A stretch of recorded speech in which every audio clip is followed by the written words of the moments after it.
Hello. Hi, I'm Darlene Sky, docent at the Richard Nixon Presidential Library and Museum. I'm a docent here and I want to welcome you to the Presidential Library located in Yorba Linda, California. Today we are representing NPN, Nixon Perspective News. It's sort of a different perspective on President Nixon's legacy, the part that sometimes you don't get to read about in history books or see in the media, the softer side, the tender moments. And that's why we are out at the gardens. If you look around, you can see how beautiful the gardens here, and we encourage you to visit the library for not only the history here, but the beautiful gardens. You can stress reduce and relax. We are actually here in the First Lady Rose Gardens, and just to my left you can see the beautiful roses. Many people don't know that First Ladies do have a rose named after them, and in the particular gardens here today we have roses named after First Lady Johnson, First Lady Reagan, First Lady Bush, and of course our lovely 37 presidents, First Lady Pat Ryan Nixon. And it's a deep red rose, a really beautiful rose. And the reason why we're out here is because Mrs. Nixon had a legacy of her own, and we have a certain guest here we want to welcome. And we're very honored to have this guest. It's a commander from the Navy, Commander Christopher Holliday, United States Navy, retired 23 years, yes. And we want to thank this commander for serving our country and giving so much. Of 23 years is a long time. So please join me as we walk over. Thank you, Commander Christopher Holliday. I know you're all surprised to see such a beautiful Christopher, I must say. And I had the enjoyment, I'm very proud and honored to call her my friend. I actually met her 6 months ago only, probably. And the tender moments that she shared with me with Mrs. Ryan Nixon, our First Lady, was the fact that Christopher, when I look at you, the prettiest Christopher I've ever met in my life. So could you please share with our viewers, how did you get named Christopher? My father named me, although he will not admit to it now. My secret suspicion is that he wanted a boy. And so I ultimately was raised as a boy too. So even though he said he didn't name me because of that, actions speak louder than words. And so my name has put a very interesting slant on my life, as you can imagine. Well, yes, just thank you for sharing that, and also that we would like to know, well, how did you first get interested in the Navy? Why didn't you become a teacher, for example? What was it? Well, I graduated from UCLA in 1969, and in those days, as you know, career fields were rather limited for women, and I didn't want to be a secretary, and I didn't want to be a teacher, and I kind of wanted to be a stewardess, but my mom dissuaded me. She said, oh, I did that. My mom was a stewardess for United, and she said, oh, why don't you do something more different? And my dad was a retired naval aviator. And so when I saw the poster, there was a Navy poster. Can we take a moment and view in on this? Maybe, is this the poster? This is the poster, and it says, join the Navy and see the world. And I had just graduated from UCLA with a major in geography, and I thought this would be the perfect fit. I would join the Navy and see the world. So this is the beginning of my naval career, this little poster. So can you share with us a little bit of your experiences first in the Navy, the training that you went through? Sure. I joined the Navy because I thought, well, let's see. I would join and follow in my father's footsteps. He was a naval aviator in World War II, and I thought that would be fun. And when I actually joined the Navy, I found out that women could not fly, nor could they be on ships in those days in 1969. So I thought, well, I'll join the Navy. It's a 2-year commitment, and then I'll know what I really want to do with my life. So I went to Women Officer School. It was the very last year that they had Women Officer School, and the year after that, they integrated women into the Navy, and then they went to Officer Candidate School. So my first job was Pensacola, Florida, and that was where all the naval aviators were being trained, so I was in my glory. I was myself and about 1,500 men. So it was really nice to have all that entertainment after work. So thank you. We're going to jump to now on 1971, which is why we're at the First Lady's Gardens. Mrs. Nixon, was groundbreaking. A lot of people don't know. She did something specifically for Christopher that a lot of people don't know for the military. And this was 1971. Can you tell us and share with us, Commander, if you will, how Mrs. Nixon was so groundbreaking for the military ladies? I can indeed. Thank Be delighted. She's my favorite lady, so I love to talk about her. My first duty station was in Pensacola, and my second one was on Capitol Hill as a congressional reporter for the Navy. And I had been there just a few months when I learned about this wonderful program called Military White House Social Aids.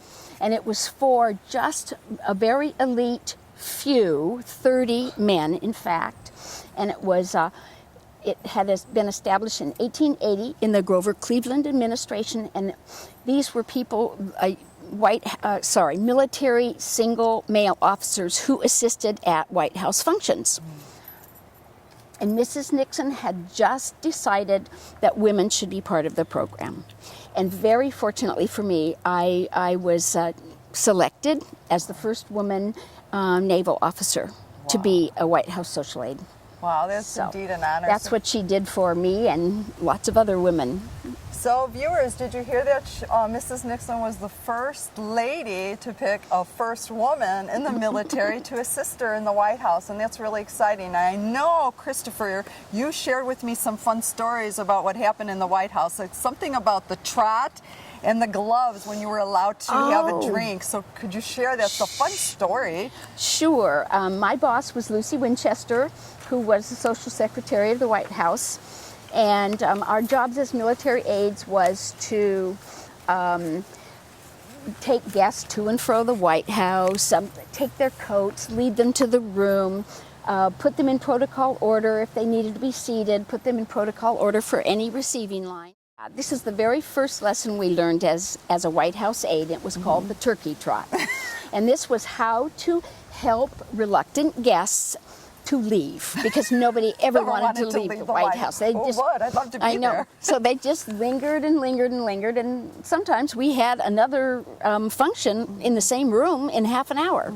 So what we would do, called the turkey trot, we would stand in front of a guest, and then we would start talking to them very engagingly, chat with them, and slowly move closer to them. And no one likes to have their personal space invaded.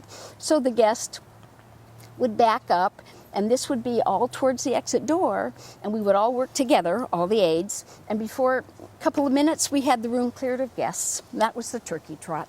But it was really crowd control. And I love it. And when did you get the signal that it was okay, if you're in the White House, to have a drink or start eating? We always wore white gloves, and when the aide in charge took his white gloves off, that meant we could run to the buffet table and get the strawberry tarts and the shish kebabs and the brownies that were incredibly delicious. I love those little stories. Sometimes the fun stories that you don't know that go on in the White House. But we're going to jump to a certain time in the White House. And again, this was groundbreaking. The Nixon family, President and Mrs. Nixon, made a decision to have one of the grandest dinners, and also a tea, I might say, the largest at the White House. And this was May 24th, 1974. You were, what was your official title then? I was just a White House social aide. I was a lieutenant, so I was Lieutenant Alberts.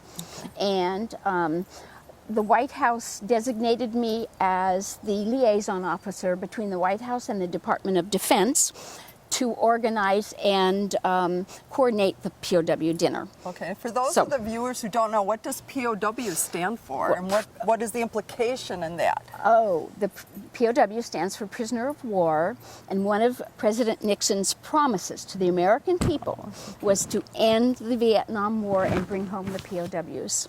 And when he did that, he decided he was going to have a dinner for them. And this dinner was the most magnificent gala dinner that the White House had ever seen in its history. There was a tent out on the South Lawn that was longer and wider than the White House. And in this tent were 1,300 guests, the POWs, their wives and sweethearts, and an incredible array of entertainers. And I understand, Commander, you mentioned the tea. So sometimes I'm astounded that Mrs. Nixon, not only did she have this fabulous dinner that she had to attend as a hostess, and she did certain things with the tea. They had the tea, and she shared with me when we were at the exhibit. We had a Pat Nixon Legacy 100-year exhibit because it was her birthday, and Christopher here showed me the handshake, this personal handshake. Please share this with us. I was the officer in charge of the tea that Mrs. Nixon was hosting for the POW wives and sweethearts, and it was held at the State Department Diplomatic Room. And it was the first time that I ever actually got to be on Nixon's left and introduce the guest to her, and it was such a sweet moment because I had a chance to actually observe from her angle how she dealt with each guest. And may I show you? Please, it's my pleasure. Okay, she took each guest's hand, not just in this hand and pulled them along like so many other people tend to do. And then she put her other hand here and she looked the guest in the eye and she gave that beautiful smile that she was so and is so famous for. And it was that moment that I decided she was going to be my inspiration for the rest of my life. Oh, that's such a tender moment. I know that it may sound simple to you, but we're not talking about 10 handshakes or 20 handshakes. We're speaking thousands. About thousands. So 600 men, plus their spouses or significant other, were invited to the White House. So what was that visit to the White House? You told me something very personal. A lot of people don't know this, that the first floor is open. Oh, okay. Usually just the ground floor of the White House is open to guests, but President and Mrs. Nixon decided this was such an incredibly special occasion that they opened the entire White House to the POWs and their wives. And I will never forget, and they were in their family quarters. It was open and they were sitting there. People could drop in and chat with them. And I'll never forget one POW and his wife were sitting on the Lincoln bed, which I will never forget. So it was very, very special in that they were allowed to see the entire White House. So Commander Christopher, also the story about the dignitaries or the celebrities that were at the White House that evening that attended the POWs, and President Nixon's demeanor, you said that was so heartwarming. Could you share that with us? Sure. I've never, few people, I'm thinking, had ever seen President Nixon so jubilant, so effusive, so sparkly and happy. He was so incredibly happy. Why was that? Well, I'm sure it's because one of his promises to the people of America had been fulfilled. And there were all those men, they were so incredibly honored to be there and to have him as their commander-in-chief. And it was wonderful. And he had, the MC was Bob Hope, of course, who had entertained the troops overseas. John Wayne was there, Jimmy Stewart was there. Irving Berlin was last on the list, and he led the entire tent in God Bless America, which brought tears to everybody's eyes. And he'd written that song in 1940. I couldn't believe that he'd been around for so long.